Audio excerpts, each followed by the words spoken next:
course, it's always a special scenario that when you have a cobblestone stage in the Tour de France, and I think, of course, there's a big opportunity for me, and of course, I will and we will go on for that. And I think, said always when people ask me, hey, it is safe or not, or what can happen on the day like this, because for certain people could be not just for them, but I think generally it could be that the race could be over really fast, because we're now in the Tour. I think there will be more chaos going into the cobblestone probably for a race like Paris-Roubaix that we do in the spring. But on the other hand, the other three riders, I don't know. I mean, let's see and we see. I mean, it's going to be interesting for sure. Well, like Luca Guarciolina said, that the stage is quite short, and of this it's going to go, in my opinion, full gas, and that's why also that the first sector we're going to hit in is going to be big chaos. But I think everyone that's doing Paris-Roubaix in spring, in Alps, in Traville, when it starts to go to the first cobblestone sections, goes the same. That's why the biggest difference is just that the most of the team, they need to bring those leaders at the first few positions. But yeah, that's probably the biggest difference. But I think because of the high risk that people can have to lose out or not, that's how it is. I mean, that's on the end of the sport, and I think we have to fight in the classics always for the position, and this will be the same here. And it's just because of the risk that people maybe loses out positions or minutes or whatever. That's the biggest problem. That maybe the bunch goes not with 60, maybe with 70 into the cobbles. I mean, that maybe could be a big difference. But of course, the preparation is different, and of the fact that the stage is so short, that I think is it's also not the best situation generally. I mean, when the stage will be 200 kilometers, then also things will be looking differently, because it could be maybe a hard beginning to spread out a bit the whole bunch. But of having already few cobblestones, when you see the whole parcours, there's already few places where maybe things could split up, and that's also maybe also good. I wasn't always a team leader. I started in 05, and I was quite a long time a helper for the others, but only when I was doing well in the races, you guys start recognizing me. And from there on, I was a few years a leader, and I believe still I have a name, and I still have good capacities and good legs. Now I go into the Tour with lower ambitions than the year before. My first objective is to be there to help Frankenheimer in the climbs, and we'll see how far I can help them. But I mean, there's also still a good chance for me to go for a stage. Or I mean, the Tour de France is plenty of have a lot of opportunities, and the first goal is to help these two guys out in the climbs, and then for the rest, I have ambitions who are realistic for me to achieve, and I believe I can do that, and then I have to see during the Tour how it goes. But with the situation how it is right now, I'm not at all unhappy. I'm really happy, because also I mean, it would be cynical to come to the Tour and say, hey, I want to be the only leader in the team and go for the overall victory right now. It's a long way to go back there for me, but yeah, this is the first step, and with the situation how it is right now, I'm very happy. I'm pretty sure I put a very probably before that word last Tour. But to be honest, until 2 or 3 weeks ago, I also wasn't sure if I'm in, because I had parts of this season where I didn't perform the way I wanted to perform, or the way I expected myself to perform. So I also rate my chances 40-60 against me, like 60% I'm not going. But then Bayern Tour and the Dauphiné Libéré, it worked okay. and I could do the job the team expected of me. And yeah, now I'm here again. And so for my, again, very probably last Tour de France, I mean, I have to admit, no, I promised I'm gonna stop. I promised I'm gonna stop since Trek also invest in the youth, which I'm clearly not part of, the youth. But it crossed even my mind for like half a minute that just one more year it would be 18 tours. I have to say, yes, it did cross my mind. But no, I'm pretty happy to be here. I'm proud that the team selected me and the team thinks I can be a valuable member of the team. But yeah, I also have some deep respect for this challenge ahead of us, because the Tour is not only the biggest bike race, it's a huge adventure and a huge challenge. And after my 16 years of experience, I know not every day is just sunshine and an easy stroll in the park. So, as I say, I'm really happy and proud to be here. I feel actually a little honored that they selected me one more time, yes, I have to say. Well, we're very happy with you too. Thank you. How's it feel, and what does it mean to you to finally be here on the start line? To get started, in case we do this more, I prefer Matthew. But then, yeah, being here is really exciting, and I think it's something that, I wasn't necessarily a young cyclist. I started late, but all cyclists dream to be here, and so it's not official yet because I haven't started on Saturday yet. But yeah, it's pretty exciting. I'm really happy. It's something I've been working for, and I would like to make it to Paris, and I'm here to help the team and take it all in, and hopefully this isn't my only tour. No, obviously a testament to all the hard work you've done and the results you've achieved leading up to this point. Any of the riders giving you any advice on how to handle the tour, or even from your director? Well, I've done 2 Vueltas. I know it's a different animal, so to speak. But I think in all Grand Tours, you just kind of take it day by day. I did ask Jens on the ride yesterday, of all people, he's got a few tours under his belt. Does he have any advice? And he said basically sit or lay as often and as much as you can.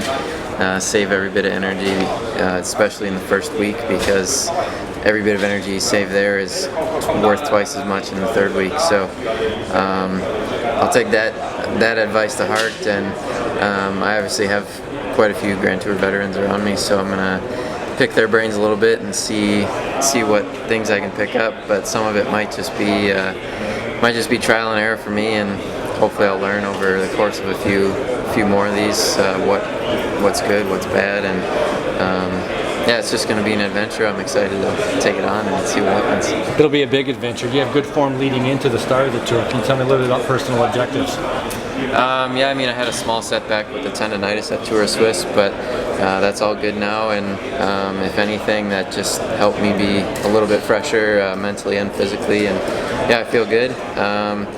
My personal objectives are to make it to Paris for sure, get through my first tour. If it's as hard as everybody says it is, maybe not just the racing itself, but the spectacle around the tour is probably a lot more stressful than any other race.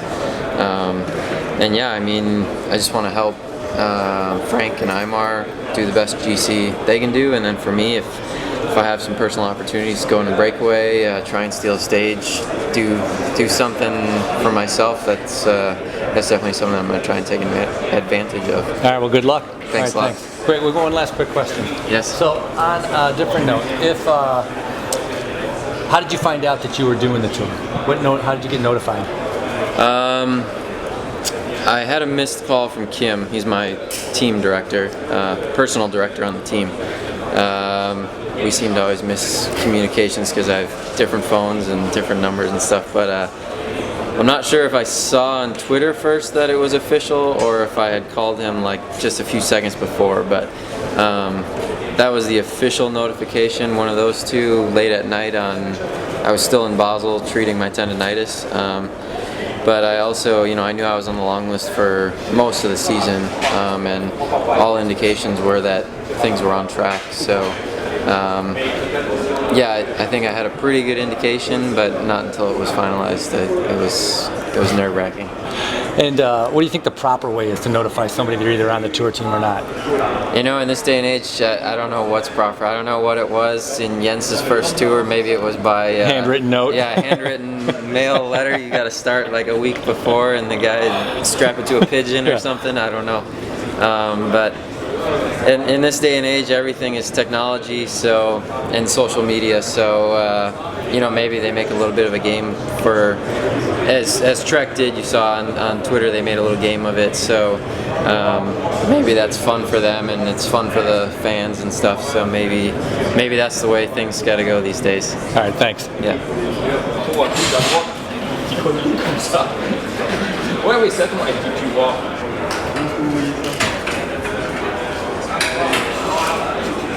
Je compris pas la question. Est-ce qu'il y a une rivalité? Est-ce que les Français et les Allemands s'aiment bien? Actuellement, on a le grand partenaire dans l'Europe. Ça commence déjà avec Helmut Kohl et Mitterrand et Merkel, Sarkozy. Et tout ça, je crois, on a surtout.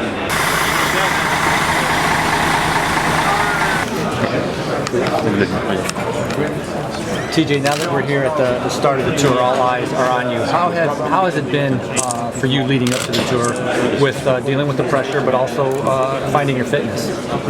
Yeah, it hasn't been the smoothest road all year. I showed some really good things this spring, but you know, I've battled like with a sickness or an injury.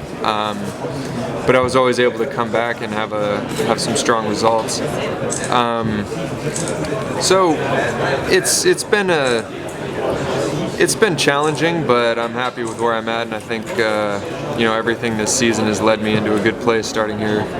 Last year, you struggled at the tour. The whole team, DMC, struggled at the tour. Were you able to pinpoint some of the problems from last year, and what has changed leading into this year? Yeah, I think a few things have changed. I think you know, having two GC leaders as opposed to one is a big change. A little bit of change in the program. California was left off in order to have a building phase at altitude. So yeah, we've definitely we've learned a lot from last year, and I think we'll see the benefits of it this year. You've took a lot of time previewing many parts of the course. How do you feel about the course and your chances leading into Paris? Well, it's certainly a hard course. I would have maybe liked another time trial, but you know, that last time trial is going to be hard and decisive, and big gains can be made there. As far as the mountains go, it's you know, there's some tricky stages, you know, but I've ridden 3 tours. This will be my 4th, and they're all hard. So. Do you feel some pressure because you're the leader? Cadel is no more here. Do you feel some pressure being the leader of this great team? You know, like I said earlier, pressure is just a made-up thing. You know, all I need to do is, you know, when you get to the base of a mountain, you just have to ride up it. And yeah, I mean, maybe more people are looking at me, but that's not an excuse. That's you just have to have the fitness, and if you don't, you don't. What's the ambition? Last one for me. What's the ambition for you on this Tour de France? We know that Froome.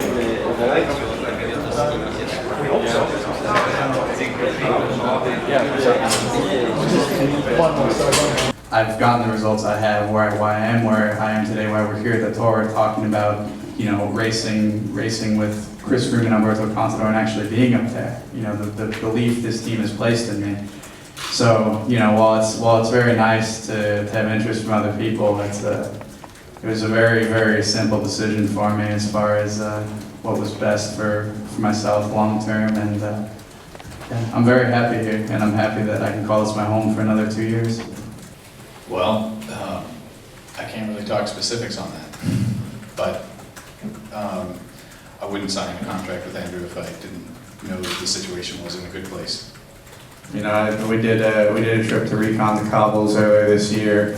Had Andreas Clear out on the bike with me one day, and then Johan was kind enough just a week after Roubaix, while his hands were still all torn up from the race, to come out and join me and, you know, give me some pointers, and I couldn't ask for a better group of people to go into it with, and it really puts my mind at ease. You know, it's a nice way to go, and I think I think that kind of allows us to go into that stage not just looking to survive, but maybe looking to come out with some sort of advantage from it, rather than being afraid of it.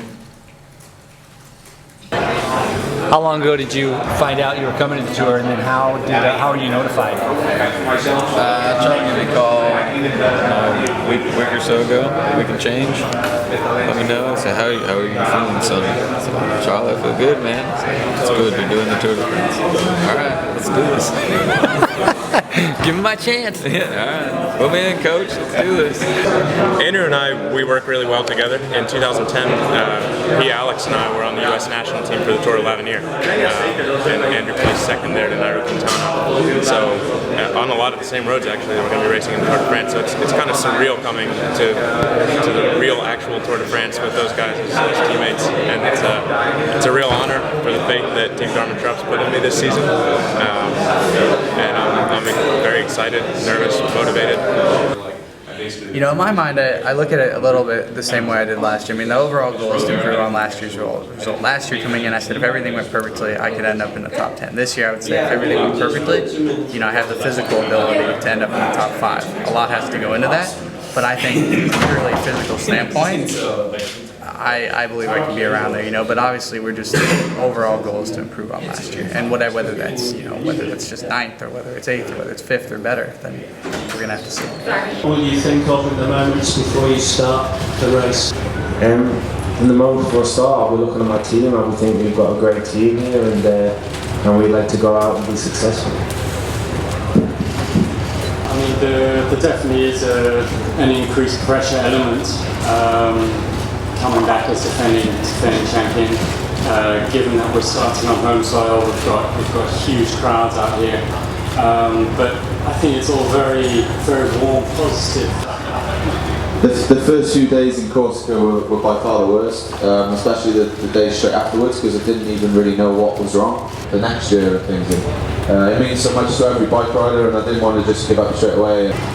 We've got 5 summit finishes. We've got a 54-kilometer time trial. It's not possible to say if this guy's going to win. I definitely won't say I'm going to win, but I will say that I'm going to give him my absolute everything.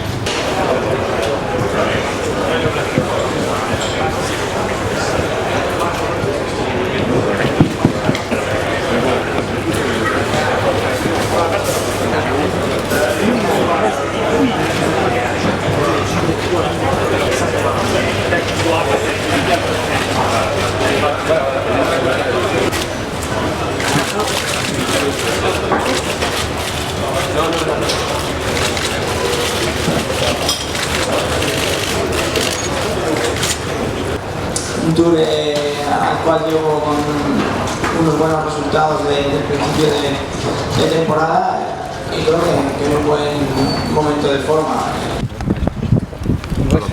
English. Yeah. Okay. Yeah, that's when I look at you here, you look very happy compared to last year. How are you feeling right now? Yeah, for me this year I have more calm. The first part of the session was perfect. Okay, maybe can win more race, but okay, at the final sometimes you win, you're not win, but the feeling of the leg is very good. I know I'm here also very motivated. I think this is important. Focus in the objective, and after we look what happened. Also, I have more relaxed than other years. The favorite number 1 is Froome. Was the more strong and the best the last year, and we are in second side. And this maybe for this I'm more happy. ¿Qué piensas de los 3 días aquí en Inglaterra? Wow, for me it's perfect here in England. I remember my first victory in the Tour in 2007 was incredible in the short time trial for London. Thousands and thousands people, and yesterday also in the team presentation was incredible, and only I can say thanks. Good luck. Alberto, thank you. For you to win the Tour, where do you think you need to make the difference? What I need? For you to win the Tour, where do para ganar el Tour, ¿qué es lo que ¿dónde puedes hacer la diferencia? If you look at the tour, you will have a lot of situations that you cannot know what happened. No? In the cobblestone, in the crosswind sometimes. But of course, I think if you look the race, the best for me is in the mountains. The last time trial is better for, if we speak only about the favorite with Froome, is better for him. But also one thing that I like to me is that the time trial is in the last part of the race, and if you feel good, if you are strong, okay, it's better for the specialist, but also for the people that is strong in the last days. All right, thank you. Good luck. Okay, thank you. Thank you. Thank you. Thanks to you. Tell when you're rolling. My hat right? Yeah. All right, I am ready rolling. to get this thing going. I'm tired. I'm tired of sitting in that stupid tent. You're done with the tent, right? Yeah, done with the tent. You ready for this bad boy? Yeah. You can't get. You can't get. I wish this thing would start. Exactly. You know what I'm saying? I mean, it's like the days before are harder than the actual racing. But it'll be good. Hey Jens, what's up, bud? Oh, hey fellows, your car, the legend. Carlo, bud. Hey, cheers. Cheers. I like this. Thank you. You're getting ready for retirement already. Wait a minute. Yeah, I'm training hard for it. Getting the liver ready to absorb a few pints. That's so number 17. Are you getting tired of all these questions? You know, what's it feel like to be the oldest guy in the race? Yes, I am. That's why I keep coming back. So I said, hey, see, you asked me already 5 years ago, and I'm still here. So stop asking me if I'm going to retire by the end of the year, right? Because it ain't going to happen. Well, that's like, we're going to make you feel young today. Because Thank you I got very much. 25 tours, he's got 23. You've only got 17 this year. Oh, yeah, I'm a baby then. Youngster, huh? Yeah, I'm a youngster here. Yeah, absolutely. Greetings from the Tour de France. This is James Stark with Frankie Andreu for our first edition of Tour Talk 2014. And Jolly Hockey Sticks, we're in England. Gotcha. Jolly hockey sticks. Yeah, I wasn't sure about that. Yeah, we are in England. We're at the start here in Leeds, and I think it's been okay. The atmosphere has been pretty good. There's been a few yellow things, not a whole lot, but compared to London, no comparison. Yeah, I mean, honestly, I'm seeing more signs on the double-decker buses for Dawn of the Planet of the Apes. It's been a rather indiscreet little start here, but I think that's going to change tomorrow because all the signs are saying these roads are just going to be packed. Yeah, I think it'll be packed. I mean, the Olympics was where a lot of people came out, and obviously last time it was in London, a lot of people came out. And Cavendish, I mean, the pressure is enormous on him to win on stage one, to be able to get the yellow jersey for the first time, and he's British. I mean, everybody's going to come out to try to see if that can happen. I mean, it's tailor-made for him. It's basic sprint stage, no prologue to have to navigate around to get the jersey. So if he wins, he's in yellow, and he can keep that yellow maybe for the first couple of days. No, stage 2 is going to be I think one day. I mean, it's a 190-kilometer stage tomorrow. I think Cavendish has a good chance. The sprinter has a good chance to be able to win. Stage 2, I think the jersey is going to change hands. You know, and I think then Sagan maybe Sagan is going to be hilly. But what's going to be very important is that the placing that you get on stage 1 is going to be extremely important because on stage 2, if there's not a time gap, then whatever placing you get on stage 2, it's going to be the cumulative, and whoever has the lowest score is going to be the guy who gets the next yellow jersey. So you got to place like 5th, 4th, 3rd, and the next day get 5th, 4th, 3rd because whoever's not going to be placed a little bit further back on that ends up not getting the yellow jersey. So that's if there's no time gaps on stage 2. But then you keep it for 2 days. Then you might have another change of the yellow jersey on stage 5. Then you're going to have another change of the yellow jersey on the medium mountain day of stage 8. Then the first mountaintop finish on stage 9. It's awesome. So you could have 5 changes of the yellow jersey in the first week. Well, a little longer than the first week. You know, since Christian Prudhomme has been tour director, that's been one of his main things. Add suspense all through the race. He's like a modern, he comes from television. He's like, you can't watch television and watch 7 flat stages on the first week of the tour. You'll just click out. So he makes sure that every 3rd day, by the maximum, there's something interesting. Tomorrow, Sunday, we got an interesting stage. I'll tell you, at the start here, people aren't talking about the Alps. They're all talking about the cobbles on stage 5. No, I mean, you have your GC guys, and we've talked about them. You know, the Froome, the Contador, the Nibali, Valverde. We can go to Talansky, to TJ, Bach, Mollema. You can go down the list. coming out of the first 3 days here in England, guaranteed somebody's going to be out of it, for sure. These windy roads, we're driving around, there's road furniture all over the place, there's islands, there's signs. It's windy, it's twisty. They're right on the wrong side of the road. I mean, it's gonna be crazy, and it's gonna be tight. And the guys are gonna complain. They're all gonna whine about the roads being too narrow and this and that. But you know what?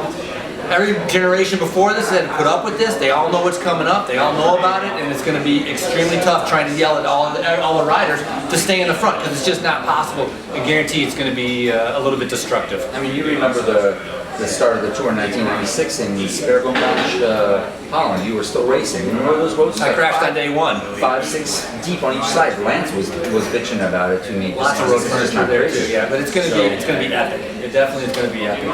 It should be pretty interesting on that. But after we get through those, I mean, again, like you mentioned, every 3 days there's something really going on. Then we move out of that, and then we get into the mountain stages. And I think really, I mean, you got to save a lot of energy for that last week. You got a pick? Overall? Yeah. Heck yeah, I have a pick. Well, why don't you give it up? I think Contador, and then I think Froome, and then my third place is a little bit more between Nibali and Valverde, but I'm going to give it to Nibali. Okay, just a little, variation on that theme. I think Froome's despite all of his hardships this year, I think his time trialing is still superior, and I think he's going to pull it out when he has to. Could be wrong. Contador's going to be there. Contador's not going to have Boston Cowboys.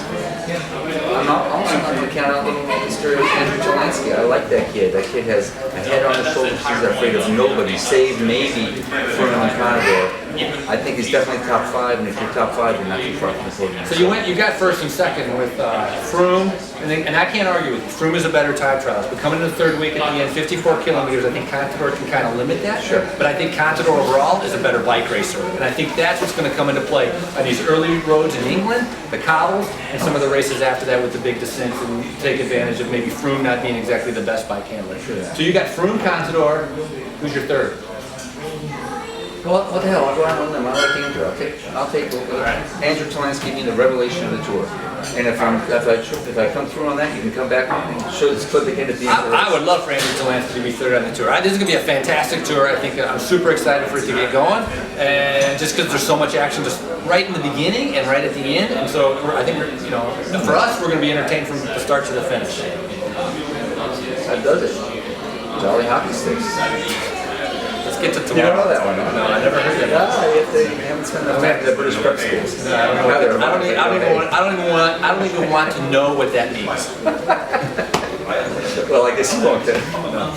From the tour, this is James Stewart with Frankie Andreo, Tour Talk 2014. It's just down there, right? Down. Like an old hand. Yeah, let's go eat. Eat? I gotta go to the photos. Brilliant.